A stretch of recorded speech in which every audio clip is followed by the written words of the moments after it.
Hi guys, welcome to Bhanu's Vindu. Holidays start అయిపోయినాయి కదండి. ఇంకా పిల్లలు లొల్లి చేస్తుంటారు. సో వాళ్ళకి స్నాక్స్ ఏం చేయాలా అని మనకు తలనొప్పి స్టార్ట్ అవుతుంది. సో స్వీట్ కార్న్తో ఈరోజు నేను 2 వెరైటీస్ ఆఫ్ స్నాక్స్ చేయబోతున్నాను. ఒకటి స్వీటు, ఒకటి హాట్. ఇంట్లో 2 పిల్లలు ఉన్నారనుకోండి, ఒక స్వీట్ కావాలి అంటారు, ఇంకొకరు హాట్ కావాలి అంటారు. అందుకని ఒక స్వీట్ కార్న్ తోటి మనం మంచి 2 టైప్స్ ఆఫ్ స్నాక్స్ చేసుకుందామండి. దానికోసం నేను ఒక 3 స్వీట్ కార్న్ తీసుకొని వాటిని ఇట్లా పొట్టు మొత్తం తీసేసుకొని ఇలా ఒలుచుకున్నానండి. ఇవి మనమే కాకుండా పిల్లలకు కూడా చెప్తే మంచి మనకి హెల్ప్ చేస్తారు. వాళ్ళకు కూడా టైం పాస్ అవుతూ ఉంటుందండి. కిచెన్లో పిల్లలకు కూడా వర్క్ చెప్తూ ఉండాలి అప్పుడప్పుడు.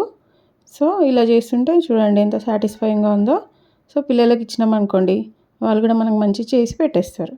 ఇలా అన్నీ ఒలిచేసుకొని ఇప్పుడు వీటిని మనము స్వీట్ కార్న్ మసాలా ఫ్రై చేసేసుకుందామండి. ఈ స్నాక్ ఐటము చాలా చాలా బాగుంటుంది. మంచిగా చట్పటాగా, కారం కారంగా, పుల్ల పుల్లగా, తీయగా చాలా చాలా టేస్టీగా ఉంటుంది. దీనికోసం ముందుగా ఒక ప్యాన్ తీసుకుందాం. ఆ ప్యాన్లో కొంచెం ఆయిల్ వేసుకొని మనం మొలుచుకున్న స్వీట్ కార్న్ ఉంది కదా, అది వేసేసుకొని ఫ్రై చేసేసుకోవాలి. కొంచెం హై ఫ్లేమ్లో పెట్టుకొని ఫ్రై చేసుకుంటే కొంచెం స్మోకీ ఫ్లేవర్ వస్తుంది అనమాట. ఈ స్వీట్ కార్న్ ఉట్టిది తింటే కూడా టేస్టీగానే ఉంటుంది కాబట్టి మనం ఎక్కువ ఫ్రై చేయని అవసరం లేదండి. జస్ట్ ఒక కలర్ చేంజ్ అయ్యేంత వరకు మనం ఫ్రై చేసుకుంటే సరిపోతుంది. ఆ తర్వాత సాల్ట్ వేసుకోవాలి, కొంచెం కారం పొడి వేసుకుందాం. సో ఇట్లా కలర్ చేంజ్ అయ్యి చూసారు కదా. ఆ తర్వాత కొంచెం ఆనియన్స్ వేసేసుకోవాలి. మనం ముందే ఆనియన్స్ వేసేసుకుంటే ఆనియన్స్ మాడిపోతాయి. సో జస్ట్ ఇట్లా ట్రాన్స్పరెంట్గా అయితే సరిపోతుంది అనమాట ఆనియన్స్. అందుకోసమని మనం కార్న్ ఉడికిన తర్వాత ఆనియన్స్ వేసుకోవాలి. తర్వాత చాట్ మసాలా వేసుకొని కొంచెం నిమ్మరసం పిండేసుకుంటే లాస్ట్కి కొత్తిమీరతో గార్నిష్ చేసుకొని స్టవ్ ఆఫ్ చేసేయడమే. అంతే అండి, చాలా చాలా సింపుల్, తొందరగా అయిపోతుంది. స్నాక్ ఐటెంకి పిల్లలకి ఇచ్చేసేయండి. సో నెక్స్ట్ ఐటెం వచ్చేసి స్వీట్ కార్న్ ప్యాన్ కేక్. ఇది చాలా చాలా బాగుంటుంది. దీనికోసం మనం ఫస్ట్ ఒక మిక్సీ జార్ తీసుకుందాం. ఆ మిక్సీ జార్లో స్వీట్ కార్న్ వేసేసుకోవాలి. స్వీట్ కార్న్ అంతా వేసేసుకున్న తర్వాత దాంట్లో షుగర్ వేసుకుందాం. కొంచెం షుగర్ వేసుకుంటే సరిపోతుంది, ఎందుకంటే ఆల్రెడీ స్వీట్ కార్న్ స్వీట్గానే ఉంటుంది కాబట్టి కొంచెం షుగర్ చాలు. సో నెక్స్ట్ కార్న్ఫ్లోర్ వేసుకోవాలి. తర్వాత కొంచెం ఇలాచీ పౌడర్ కానీ, లేకపోతే మీ ఇంట్లో వెనిలా ఎసెన్స్ ఉందనుకోండి, కేక్స్లలో వేస్తుంటాం కదా, అది వేసుకోవచ్చు. ఇలాచీ పౌడర్ ఉంటే ఇలాచీ పౌడర్ వేసుకోవచ్చు, ఆ ఫ్లేవర్ బాగుంటుంది అనమాట. ఇది మిక్సీ జార్లో మిక్సీ పట్టేసుకోండి. మిక్సీ పట్టేసుకున్న తర్వాత సో ఇలా అవుతుంది అనమాట.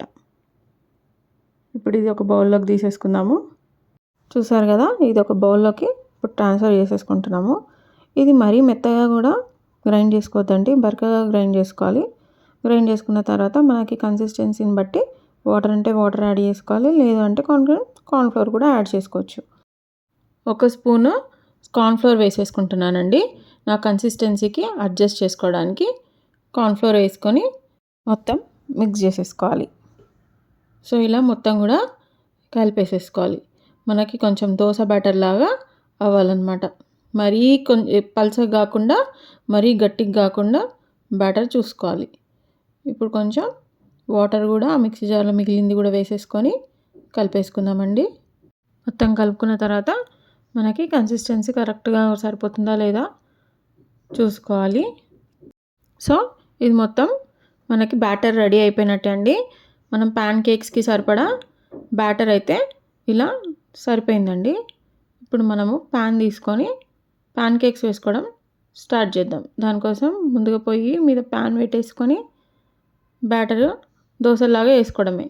కాకపోతే కొంచెం చూసి వేసుకోవాలి, దోశలాగా మరీ సన్నగా కాకుండా మరీ లావు కాకుండా వేసుకోవాలండి.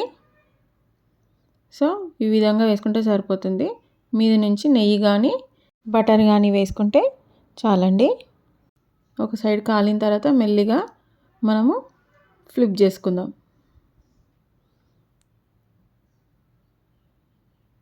సో ఈ కలర్ అనేది ఇలా చేంజ్ అయిపోతుంది. మనం షుగర్ వేస్తాం కదండి, కలర్ తొందరగా వస్తుంది. సో మనము సిమ్లో పెట్టుకొని కాల్చుకోవాలి. 2 వైపులా కూడా సిమ్లో పెట్టుకొని కాలిస్తే మంచి కలర్ వస్తుంది. అదే మనం హై ఫ్లేమ్లో పెట్టేసుకున్నాం అనుకోండి, మాడిపోతుంది, లోపటంతా పచ్చి పచ్చిగా అట్లనే ఉండిపోతుంది అనమాట. అందుకని సిమ్లో పెట్టి 2 సైడ్స్ కూడా కాల్చుకుంటే చూసారు కదా ఇట్లా మంచి కలర్ వస్తుంది. సో అంతే అండి, ఇంకొక ప్లేట్లోకి తీసేసుకుందాం. సో ఇట్లనే ఇంకొక దోశ కూడా వేసేసుకుందామండి. ఈ స్వీట్ దోశలు చాలా చాలా టేస్టీగా ఉంటాయండి. ఖచ్చితంగా మీరు కూడా ట్రై చేసి పిల్లలకు పెట్టండి. అలాగే ఎలా ఉందో చెప్పండి. అంతే అండి, ఇలా 2 కూడా వేసేసుకున్నాం కదా. హనీతో కానీ, జామ్తో కానీ, చాక్లెట్ సిరప్ కానీ, ఏదైనా మ్యాపిల్ సిరప్ కానీ ఏదైనా ఉంటే కనుక స్వీట్గా ఇలా గార్నిష్ చేసుకొని తినడమే. సాఫ్ట్గా, మెత్తగా, స్వీట్గా చాలా బాగుంటుంది. ట్రై చేసి చెప్పండి. సబ్స్క్రైబ్ భానుస్ విందు.